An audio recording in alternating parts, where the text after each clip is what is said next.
Hello, dear listeners of Z Sci-Fi Stories. Thank you for tuning in today. Unfortunately, YouTube has completely demonetized our channel, leaving us without the budget to keep operating.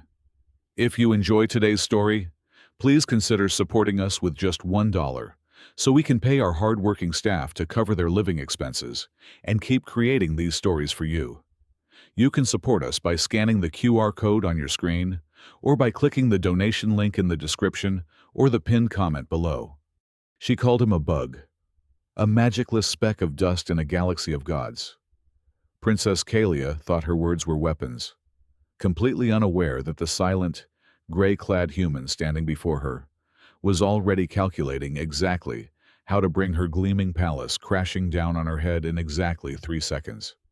The delegation from Earth walked into the grand palace of Ethelgard, and it was like stepping into the heart of a dying, beautiful star.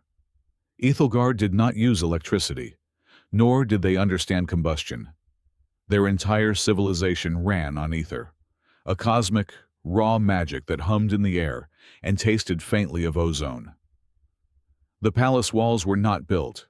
They were woven from crystallized light and suspended over a bottomless chasm by invisible currents of arcane force.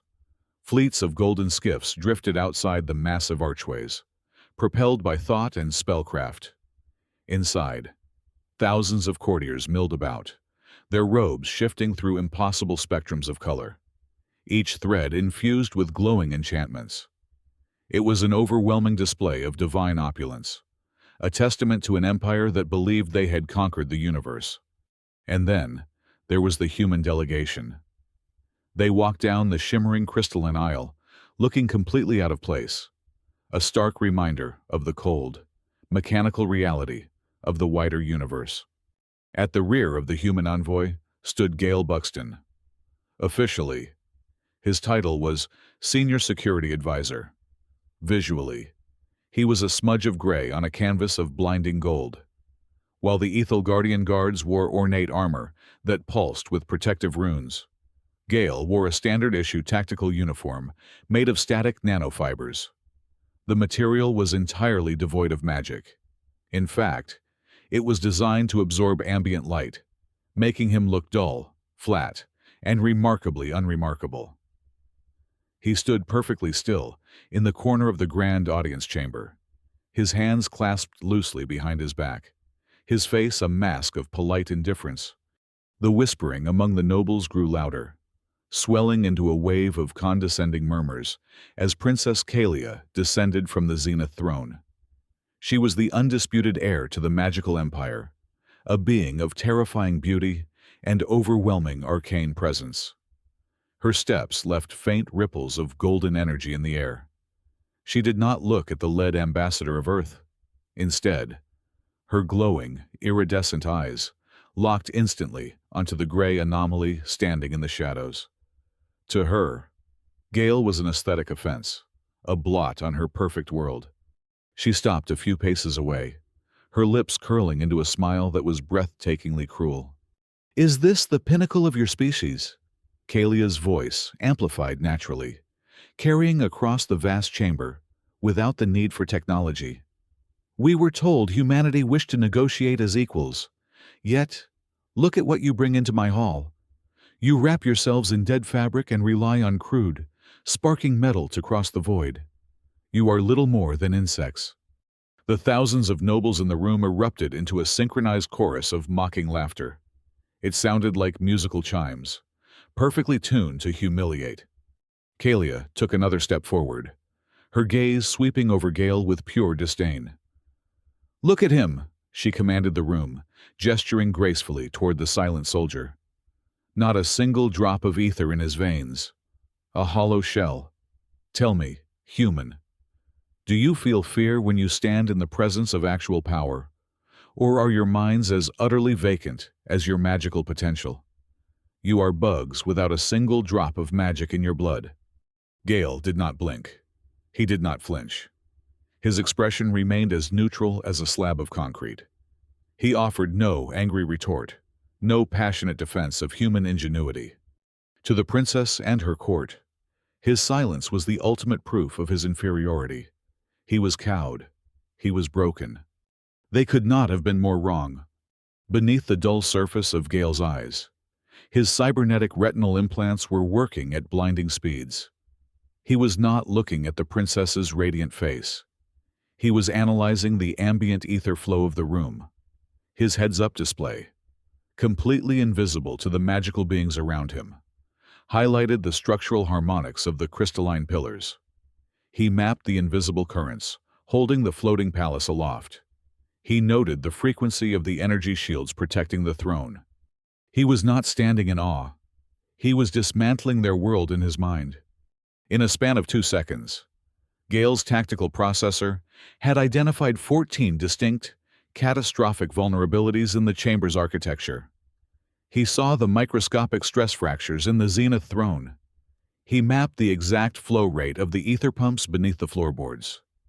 If he simply tapped the microkinetic disruptor hidden in the heel of his left boot against the base of the primary ether conduit, the resulting magical feedback loop would shatter the crystal foundations. The entire Grand Palace, along with every arrogant noble inside it, would plummet into the bottomless atmospheric chasm below in exactly 3 seconds. 14 weaknesses. 3 seconds to total annihilation. He did not need magic. He had physics. He just needed the order. At the front of the group, Earth's lead ambassador wiped a heavy bead of sweat from his forehead. The other human diplomats shifted nervously, their breathing shallow, their hands trembling slightly. The glowing nobles of Ethelgard smiled, assuming the humans were terrified of Princess Kalia's wrath.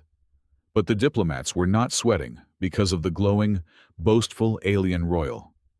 They were sweating because they knew exactly who Gale Buxton was. They knew what he was capable of doing. And they knew that the absolute, unreadable stillness radiating from the man in the dull gray suit was the most terrifying thing in the entire galaxy. Princess Kalia was not satisfied with the mere silence of the human delegation. She mistook their paralyzed tension for submission. But submission was boring. She required a spectacle, a violent demonstration of Ethelgardian supremacy to entertain her court and solidify her legacy. "Your mute compliance is expected. Human," she declared, her voice slicing through the heavy air of the throne room. "But words are cheap. If you truly believe your pathetic mechanical species deserves to walk on the same ground as gods, you must prove it in the light of the ether." She raised her right hand gracefully. A surge of violet energy coiled around her forearm, instantly manifesting into an ethereal, crackling gauntlet. The thousands of nobles gasped in unison. "I invoke the eclipse rite," she announced, the words ringing with absolute, crushing authority. A collective murmur of shock rippled through the golden-clad crowd. The eclipse rite was an ancient, brutal tradition. It was a gladiatorial duel meant to showcase the raw, unfiltered might of the royal bloodline. It was undeniably a death pact. To invoke it against a visiting diplomat was highly irregular. To invoke it against a magicless human was nothing short of a public execution. The lead ambassador of Earth stepped forward instantly, his voice cracking under the immense pressure of the room. "Your Highness, I must protest. Mr. Buxton is a non-combatant security attaché. This goes against every article of the diplomatic treaty we have spent 5 long years drafting." Kalia sneered, her glowing eyes never leaving Gale. "Treaties are signed by equals. If this hollow shell refuses my challenge, your entire fleet will be expelled from our sector by nightfall. Let him beg for his life on his knees, or let him bleed on the arena floor." Every eye in the chamber turned back to the gray-suited man. They waited for the inevitable breakdown. They expected him to fall to the floor in tears, to plead for mercy, to scramble desperately behind the ambassador for protection. Instead, Gale Buxton smoothly stepped out from the shadows. He did not look at the ambassador. He did not look at the towering royal guards. He looked directly into the princess's iridescent eyes, with a gaze so utterly flat, it felt like a physical blow. I accept the terms. The four words were spoken with a terrifyingly casual tone. It was the voice of a man confirming a lunch reservation, not accepting a death match against a magical demigod. There was zero hesitation. There was no tremor of fear. It was just a cold, chilling indifference that caused a sudden, inexplicable drop in the temperature of the great hall. High above the throne room floor, completely hidden within the shadows of the suspended, archival balcony.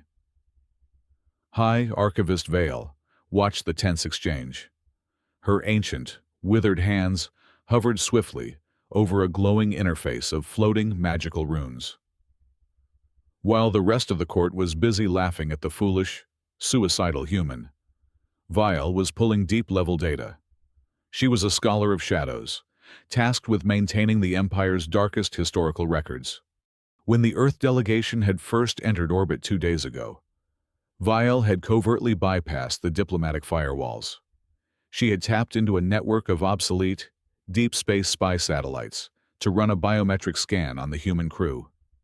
The results for the gray-suited man had come back heavily encrypted. Now, punching in her supreme clearance codes, she forced the final decryption. The floating runes fractured, reshaping themselves into a restricted, black-level file that had been sealed away thousands of years ago. Vile's breath caught sharply in her throat. The glowing holographic face hovering before her perfectly matched the stoic human standing below. But the title floating above the image made her ancient heart skip a beat. It did not say Senior Security Advisor. It read The Nullifier. Her eyes widened in absolute horror. The darkest myths of the cosmos were actually true. The entity who had collapsed the magical core of the neighboring Andromeda cluster, the monster that had single-handedly erased an entire pantheon of star gods from existence, was currently standing right in her throne room, masquerading as a lowly diplomat. Protocol dictated she immediately alert the king and deploy the entire royal guard. An entity of this magnitude was a walking extinction event for Ethelgard. She frantically reached for the golden alarm rune on her desk. Then, she stopped. Her trembling hand withdrew slowly. The sheer horror melting from her face was quickly replaced by a twisted, venomous smile. Vile did not look at the king seated above. Instead, she reached deep beneath the heavy, velvet folds of her cloak, her fingers brushing against something cold and jagged. It was an artifact that absolutely did not belong in this universe. A twisted piece of obsidian metal that pulsed with a sickening, anti-magical resonance. She had waited 70 bitter years for an opportunity to tear down the arrogant Ethelgardian dynasty. Now, the ultimate weapon of mass destruction had simply walked right through their front door. She pressed a complex sequence of hidden nodes on the dark artifact, sending a silent, encrypted pulse out into the dark void. Down on the marble floor, Gale was already mentally mapping the tactical layout of the arena Kalia was describing. Suddenly, a sharp, microscopic twitch spasmed across his right jawline. Deep within his ear canal, a military-grade bioengineered auditory implant, calibrated to detect frequencies far beyond biological limits, flared to life. It registered a sound. It was not a physical noise, but a subspace acoustic distortion pulsing at exactly 42.7 kilohertz. Gale's internal processor instantly cross-referenced the strange frequency. The matching result flashed across his retinal display in stark red letters. It was a void song. His breathing slowed to a near halt.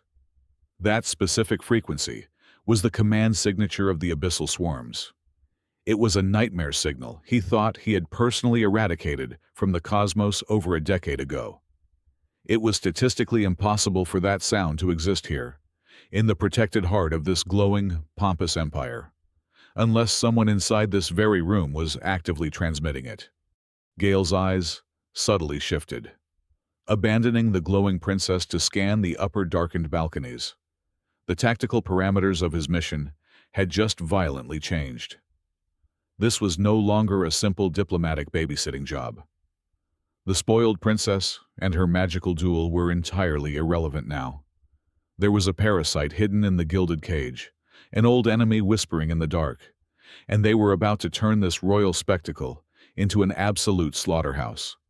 The night before the duel brought no rest for the solitary human soldier. Gale sat alone in the sterile, dimly lit guest quarters assigned to the Earth delegation, while the golden city of Ethelgard celebrated the upcoming execution of a magicless bug. Gale's mind drifted back across the agonizing gulf of time and space, pulled into the suffocating gravity of the Void Nexus. It was not a place, but a living, breathing cancer, woven into the fabric of reality. The entities that ruled that abyssal dimension were ancient beyond comprehension, parasites of pure arcane malice that had devoured hundreds of vibrant planets just to drain their magical lifeblood. They did not conquer, they consumed. When humanity encountered the Void Nexus, they did not offer prayers, and they did not cast spells. They responded with the uncompromising brutality of raw physics. But the cost was unfathomable. Millions of soldiers turned to ash. Vast armadas of dreadnoughts were crushed like tin cans under the telekinetic grip of demonic warlords. Gale remembered the screams echoing over the comms channels, the blinding flashes of antimatter detonations failing to pierce arcane shields. He remembered being the absolute last man standing in his vanguard, wading through a sea of slaughtered comrades on a dead, glassed world. He had not survived because of luck. He survived because he carried the inversion core. The weapon was humanity's ultimate answer to the hocus-pocus of the cosmos. It was a singularity engine designed not to destroy matter, but to bend the immutable laws of physics and completely erase the conceptual existence of magic within a localized sector. When Gale primed the detonator and slammed the core into the heart of the Void Nexus, there was no fiery explosion. There was only a terrifying, absolute silence. In a rapidly expanding sphere of cold reality, the arcane energy simply ceased to exist. Spells dissolved into thin air. Demonic warlords, stripped of their magical sustenance, suffocated under the crushing weight of their own massive, impossible biology. An evil empire that had reigned supreme for 1 billion years was systematically starved and completely eradicated in exactly 36 hours. All that remained was cold, dead rock drifting in a quiet vacuum. Gale blinked, pulling himself out of the horrific memory. The sterile walls of his guest quarters came back into focus. He looked down at his hands. Resting on his lap were his combat gauntlets. To the arrogant nobles of this glittering empire, the heavy metallic gloves would look like crude blacksmithing. There were no glowing enchantments etched into the plating, no spirit stones embedded in the knuckles. Instead, beneath the dull titanium alloy casing, a microscopic labyrinth of circuitry hummed with silent, predatory intent. The gauntlets were packed with billions of engineered microparticles, designed for one singular purpose: to violently neutralize and dissipate ether upon contact. They were engines of pure thermodynamic denial. Gale carefully recalibrated the pressure sensors on the right index finger. His face, an emotionless mask. He was not preparing for a sporting duel with a spoiled princess. He was preparing for an extermination protocol. The void song he had intercepted earlier meant the ghosts of his past had somehow survived the purge. And they were here, miles away from the guest quarters, deep beneath the crystalline foundations of the palace. Another protocol was quietly falling into place. The grand ether core chamber pulsed with the raw, blinding energy that kept the entire floating city in the sky. Standing before the massive, swirling vortex of light was the king of Ethelgard, his brow furrowed in deep concern.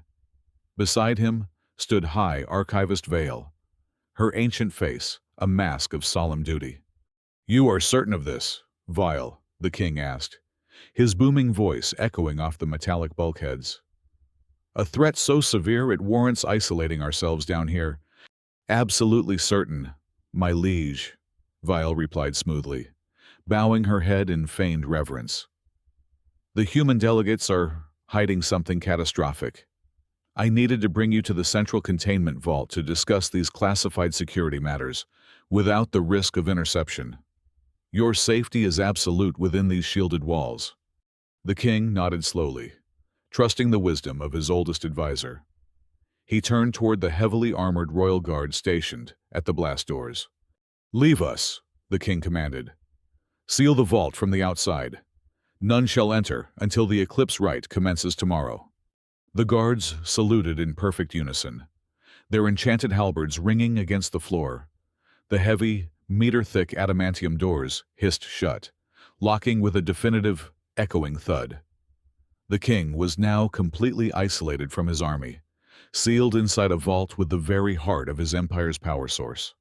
In the dimming light of the closing doors, Vial's shadow stretched unnaturally across the floor.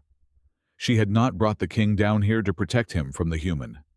She had manipulated the paranoid monarch into locking himself inside a cage. The upcoming duel in the arena was nothing but a loud, flashy distraction. A perfect spectacle to keep the military and the nobles entirely occupied while she dismantled their civilization from the inside. Vial reached into her cloak, her fingers caressing the cold, obsidian beacon. The grand trap was set, and the arrogant gods of Ethelgard had no idea their kingdom was already dead. The central arena of Ethelgard was a colossal amphitheater, carved from a single, hollowed-out meteorite, floating majestically above the capital city. Tens of thousands of nobles packed the tiered seating, their enchanted garments creating a blinding ocean of shifting colors. They roared in anticipation of a slaughter. In the center of the vast, circular combat floor stood Gale Buxton, a solitary gray speck against the gleaming white marble.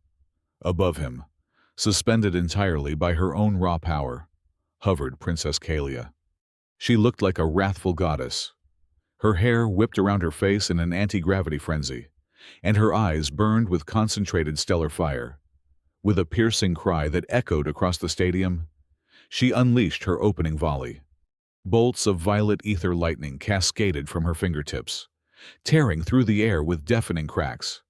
The magical strikes were breathtakingly beautiful, weaving intricate, deadly geometric patterns as they rained down on the human. The crowd cheered wildly, expecting the gray-clad man to be instantly vaporized into a fine mist. But Gale did not burn.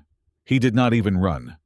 His cybernetic optics processed the trajectory of the arcane lightning a full second before the bolts ever left Kalia's hands. He saw the shift in her muscle tension, the microscopic fluctuation in the atmospheric pressure, and the exact vector of the incoming thermal energy. As the first blinding strike crashed down, Gale simply took a single, measured step to his left. The lightning struck the marble exactly where he had been standing a fraction of a second prior, blowing a massive crater into the stone. Gale was already moving again. He walked through the apocalyptic barrage with the leisurely pace of a man taking a Sunday stroll through a park. He pivoted on his heel to let a spear of blue fire sail past his shoulder. He tilted his head a mere 2 inches to dodge a razor-sharp crescent of compressed wind. He did not dive, roll, or scramble. Every movement was dictated by absolute, machine-like precision. He calculated the exact dead angles of her magical barrages and occupied those empty spaces with infuriating calmness. Up in the air, Kalia's smug confidence began to crack, rapidly giving way to boiling rage. This was impossible. The human was not using any counterspells. He possessed no aura, no shielding, and no defensive enchantments. Yet, she could not touch him. Every devastating, world-shattering spell she hurled at him simply struck empty air. She intensified her assault, drawing upon the deepest reserves of her royal bloodline. The sky above the arena darkened as she summoned a maelstrom of searing plasma meteors. She hurled them down in a continuous, suffocating bombardment. The arena floor exploded into a chaotic sea of smoke, shattered marble, and blinding flashes of magical radiation.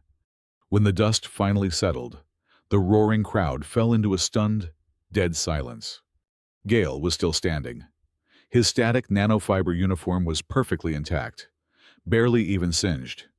He paused to calmly brush a fleck of pulverized stone off his lapel, his face retaining that same maddening expression of complete indifference. The humiliation was absolute. Princess Kalia screamed in pure, unadulterated fury. She abandoned all pretense of a glorious, ranged magical duel.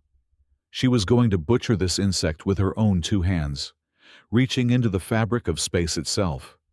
She pulled forth the astral sword. The royal heirloom was a masterpiece of ancient, Ethelgardian spellcraft, a massive blade forged from the condensed core of a dying star. It radiated an intense, blinding white light that forced the spectators to shield their eyes. With a sonic boom that shattered the air, Kalia dove from the sky like a falling meteor, gripping the hilt with both hands, aiming the impossibly sharp tip directly at Gale's chest. The sheer kinetic and magical force behind her descent was enough to cleave a dreadnought in half. For the first time since the duel began, Gale stopped walking. He planted his feet firmly on the cracked marble, widening his stance just a fraction of an inch. He raised his right hand. He did not attempt to dodge. He did not draw a weapon. He simply opened his hand, exposing the palm of his dull, gray titanium alloy gauntlet to the descending apocalyptic strike. Kalia's eyes widened in deranged triumph. The human was committing suicide. The astral sword collided with Gale's palm. There was no grand explosion. There was no epic clash of opposing energies. There was only a sickening, dry hiss, like a bucket of cold water being thrown over a campfire. The moment the magical blade touched the microscopic thermodynamic dissipators woven into Gale's gauntlet, the impossible physics of the weapon violently broke down. The microparticles aggressively devoured the ether, neutralizing the enchantments on a subatomic level. The blinding starlight of the blade flickered, sputtered, and abruptly died. With a casual, terrifying display of raw mechanical strength, Gale closed his fist. The legendary, indestructible astral sword shattered into a million useless, mundane shards of gray glass. Kalia crashed into the marble floor, her momentum completely arrested. She tumbled ungracefully to a halt at Gale's feet, staring in absolute, catatonic shock at the broken hilt still gripped in her trembling hands. Her ultimate attack, the pride of her empire, had been snuffed out by a simple squeeze of a metallic glove. But before the crowd could even process the impossible defeat of their champion, the reality of the arena violently tore itself apart. Right at the eastern edge of the Colosseum, exactly as the sword shattered, the simulated blue sky violently fractured. It did not just break. It shattered like a mirror struck by a sledgehammer. A massive, jagged rift tore through the dimensional barrier, revealing a swirling, nauseating vortex of absolute, pitch-black nothingness. A foul, rotting stench instantly flooded the stadium, suffocating the scent of ozone and magic. Then came the chittering. It was a chaotic, overlapping cacophony of clicking mandibles and wet, tearing flesh. Thousands of them poured through the rift. They were grotesque abominations of mismatched limbs, countless glowing red eyes, and gaping maws dripping with acidic bile. They were the remnant swarm of the void nexus, nightmarish entities that defied natural biology, cascading into the pristine arena like a tidal wave of living decay. Panic erupted instantly. The nobles shrieked, scrambling over one another in a desperate bid to escape. The royal guards rushed forward, raising their halberds, but their magical enchantments flickered weakly in the presence of the abyssal swarm. The magnificent empire of Ethelgard was completely unprepared for the terrifying reality of true cosmic horror. Amidst the absolute chaos, the screaming crowds, and the incoming tide of demonic flesh, Gale Buxton did not move to run. He did not look at the paralyzed princess sobbing at his feet. He slowly tilted his head up, his cybernetic optics locking onto the writhing mass of monsters pouring from the sky. The flat, emotionless mask he had worn since arriving on this planet finally slipped. For the first time, his lips curled upwards, forming a sharp, chilling smile that radiated pure, unadulterated menace. Finally, the rats decided to crawl out. The heavy adamantium gates of the central arena slammed shut with a deafening metallic boom. The glowing runes etched into the massive exit archways instantly bled from a vibrant, hopeful gold to a sickly, necrotic green. The Grand Defensive Energy Shield, originally designed to protect the wealthy audience from stray arena spells, rapidly inverted its polarity. It hardened into an impenetrable, opaque dome, trapping tens of thousands of screaming nobles inside a colossal slaughterhouse. The exits were sealed tight. High above the unfolding carnage, standing on the grand royal balcony, High Archivist Vale looked down with cold, unblinking eyes. The comforting illusion of a frail, elderly scholar melted away, like cheap wax over an open flame. Her heavy velvet robes dissolved into a wretched, biomechanical armor of jagged bone and pulsing, dark matter. Her eyes, once pools of quiet, academic wisdom, ignited with the abyssal, blood-red fires of the Void Nexus. She was no historian. She was a high priestess of the swarm, a cosmic parasite who had woven herself into the very fabric of their society for over 70 years, hiding in plain sight, waiting for the perfect moment to strike. "Scream for me, children of ether!" Vile's voice boomed across the amphitheater. It was no longer a raspy whisper, but a distorted, multi-layered demonic frequency that vibrated the marrow in their bones. "Your king cannot save you.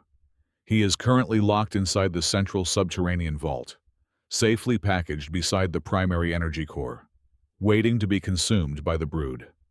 Today, this floating monument to your arrogance becomes a sacrificial altar. Every single drop of your glowing, privileged blood will be drained to resurrect the magnificent empire you thought was dead."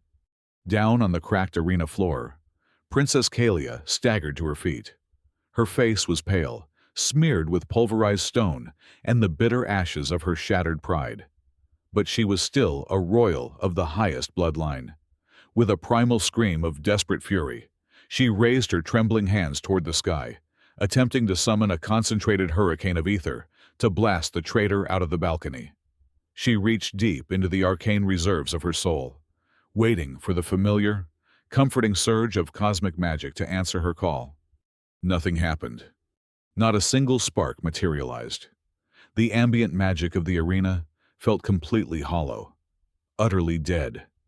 Kalia gasped, looking at her hands in pure, unadulterated terror. Vile's hidden obsidian artifact had successfully severed the entire capital's connection to the planetary ether network. The mighty, invincible gods of Ethelgard were suddenly reduced to frail, powerless mortals, trapped in a cage with thousands of starving, nightmarish predators pouring from the rift. "Do not bother, little princess," Vile mocked, pointing a skeletal, clawed finger directly down at the arena floor. "Your magic is gone, but you should not be angry with me. You should be angry with your own spectacular stupidity. Look at the man standing beside you. Do you have any idea what you invited into our home?" The entire arena, despite the deafening roars of the approaching alien swarm, seemed to freeze as Vile's crazed, hateful gaze locked entirely onto Gale Buxton.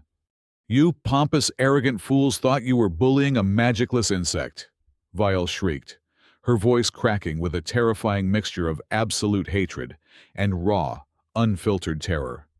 "You poked a sleeping leviathan. That man is the nightmare of the void. He is the walking extinction event that tore my kingdom apart. You just challenged the destroyer to a duel." Princess Kalia's breath hitched violently in her throat. Her knees finally gave out, and she collapsed backward onto the ruined marble. Slowly, agonizingly, she turned her head to look at the unremarkable, gray-clad human she had spent the entire morning insulting. The horrifying realization crushed her soul. He had not been quiet out of fear. He had been quiet because he was busy evaluating exactly how many seconds it would take to exterminate every single person in the room. The chittering swarm of abominations closed in, mere yards away from the center of the arena. They snapped their jagged jaws, their hundreds of glowing red eyes salivating at the scent of royal blood. Gale did not retreat a single inch. He did not look at the screaming alien nobles, nor did he look at the weeping, broken princess at his feet. His eyes remained locked on the demonic priestess, gloating above. Reaching up with both hands, Gale gripped the reinforced collar of his static nanofiber uniform and violently tore it open, ripping the durable synthetic fabric completely apart. Beneath his shirt, his chest and arms were not covered in soft, vulnerable human skin. They were grafted with heavy, interlocking plates of military-grade cybernetic armor, deep within his chest cavity. A heavy, mechanical thrumming sound began to echo, growing louder by the second, completely drowning out the screeches of the incoming monsters. Intricate, biomechanical veins carved into his synthetic flesh violently flared to life. But it was not the elegant, golden glow of ether magic. It was a harsh, blinding, deep crimson luminescence. It was a localized antimatter reactor, waking up from its long, mandated slumber. The cold, unyielding promise of human engineering pushed to its absolute limits. Standing in the center of the ruined arena, surrounded by a screaming tide of abyssal horrors, Gale calmly reached down to a heavily armored module integrated into his tactical belt. He gripped a heavy, metallic dial and twisted it sharply to the right. The null field generator engaged. There was no blinding flash of light, no triumphant musical chime, and no dramatic incantation. There was only a violent, invisible shockwave of localized reality reasserting itself. The null field instantly violently rewrote the environmental parameters within a 5-mile radius. It did not fight the magic. It simply refused to allow the concept of magic to exist. The effects were instantaneous and absolutely devastating. The colossal, chittering swarm of void nexus abominations, creatures that defied the natural laws of biology by floating on arcane currents, suddenly met the ruthless, uncompromising grip of standard planetary gravity. Thousands of massive, armored horrors were violently ripped from the sky. They crashed onto the cracked marble floor with bone-shattering impacts, their limbs snapping under the sheer, oppressive weight of their own grotesque mass. The demonic fire burning in their multiple eyes sputtered and died, their acidic spit neutralized into harmless, foul-smelling water. They were no longer cosmic terrors, stripped of their magical sustenance. They were just very large, very heavy, and very vulnerable animals. Gale did not wait for them to recover. He charged. He did not glide gracefully, like an Ethelgardian knight. He moved with the terrifying, explosive kinetic force of a heavy artillery shell. His pneumatic leg actuators fired, propelling him forward with such immense velocity that the air around him violently snapped, creating a localized sonic boom that shattered the remaining crystalline pillars of the arena. He slammed feet first into the vanguard of the swarm. A massive, heavily armored demon lunged at him, snapping jaws that could crush a boulder. Gale did not cast a shield. He simply drove his titanium-reinforced fist straight forward. The pneumatic pistons in his shoulder fired in perfect synchronization. His knuckles struck the creature's armored skull with the force of a freight train. The beast's head caved in entirely, spraying dark, corrosive fluids across the pristine white marble. Gale was a blur of calculated, mechanical slaughter. He waded into the sea of rotting flesh, his cybernetic systems calculating thousands of combat variables per second. He unholstered a heavy, brutalist sidearm from his thigh rig. The weapon lacked the elegant, glowing runes of the Royal Guard. It was an ugly, blocky masterpiece of human military science. He raised the weapon and pulled the trigger. The gun fired hyper-accelerated tungsten slugs, each one tipped with a microscopic, magnetically contained antimatter payload. There were no flashy laser beams or roaring fireballs. When a slug penetrated a demon's thick hide, the containment field dropped.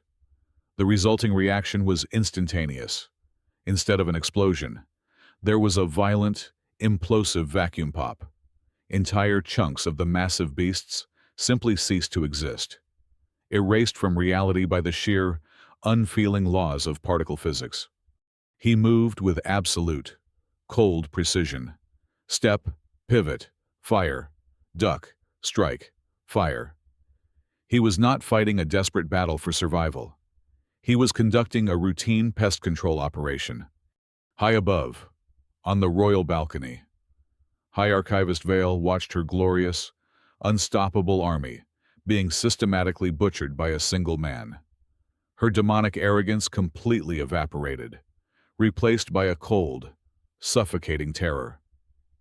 She scrambled backward, her clawed hands frantically clutching the obsidian artifact, desperately trying to tear open a dimensional wormhole to escape.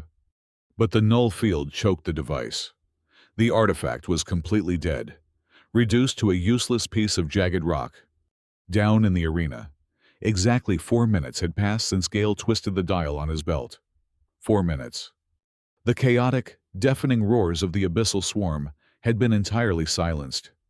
Hundreds of horrifying cosmic entities, creatures that had once threatened to devour the entire galaxy, now lay in a massive, twitching heap of butchered meat and shattered chitin. Gale stood amidst the absolute carnage, his chest rising and falling rhythmically as his internal reactors vented off excess heat in long, hissing clouds of white steam. He looked up at the balcony. The hydraulic servos in his legs whined as he crouched low. With a single, explosive release of kinetic energy, Gale launched himself hundreds of feet straight up into the air. He soared over the tiered seating, crashing heavily onto the royal balcony right in front of the fleeing priestess. Vile shrieked, raising her clawed hands to strike. Gale simply reached out and grabbed her by the throat. He lifted the writhing demonic entity off the floor with one hand, entirely unbothered by her frantic scratching against his armored forearm. With his free hand, he snatched the obsidian artifact from her grasp. He crushed the ancient, indestructible relic in his palm until it crumbled into fine, dark dust. Then, with a casual, sickening crunch, he snapped Vale's neck, dropping her lifeless body onto the velvet carpet. The grand coup was completely broken. Suddenly, a crisp, robotic voice chimed in Gale's earpiece. "Vanguard 1, this is Earth Team Alpha. We have successfully breached the subterranean vault using shaped kinetic charges. The hostile magical wards were neutralized by your field. The King of Ethelgard is secure and completely unharmed." "Copy that, Alpha," Gale replied, his voice calm and entirely devoid of adrenaline. "Maintain perimeter." He stepped up to the edge of the balcony and looked down at the colossal amphitheater. The arena was completely swallowed by a deathly, suffocating silence. Tens of thousands of glowing, magical nobles, beings who had laughed and sneered at humanity mere hours ago, were now entirely broken. They looked at the mountains of alien corpses, and then they looked up at the solitary humans standing above them. One by one, the arrogant gods of Ethelgard dropped to their knees, trembling in absolute, primal fear before the terrifying, unmatched supremacy of human engineering. Gale stepped off the balcony, his anti-gravity thrusters engaging to bring him down gently to the arena floor. He walked slowly through the sea of dead monsters, his heavy boots crunching against the shattered marble, until he stopped in front of Princess Kalia. The proud, beautiful heir to the magical empire was sitting in the dirt, her radiant clothes stained with blood and ash, her spirit utterly shattered. She looked up at him, her eyes wide with a mixture of terror and awe. Gale extended a heavy, titanium-plated hand. Kalia hesitated, then weakly reached out, letting the human soldier pull her to her feet. Gail reached out and casually brushed a thick layer of gray dust off her trembling shoulder. The red glow of his cybernetics slowly faded back into the dull, unremarkable gray of his uniform. He looked at her, his expression returning to that same polite, infuriating mask of professional indifference. "Your Highness." "I told you," Gale said coldly, his voice echoing in the silent arena. "My job is to keep everyone safe. Now, can we continue discussing the trade treaty?" Thank you so much, dear listeners of Z Sci-Fi Stories, for tuning in and staying with us until the very end of this journey. We would love to know where you are listening to this story from, so please let us know in the comments below. If you enjoyed today's story and want to help us keep this channel alive after YouTube demonetized us, please consider supporting us with just $1. Your kindness helps us pay our amazing staff so they can feed their families and continue bringing you the best science fiction stories in the galaxy. You can donate by scanning the QR code on your screen right now, or by clicking the donation link in the description box or the pinned comment. Thank you again, and we will see you in the next adventure.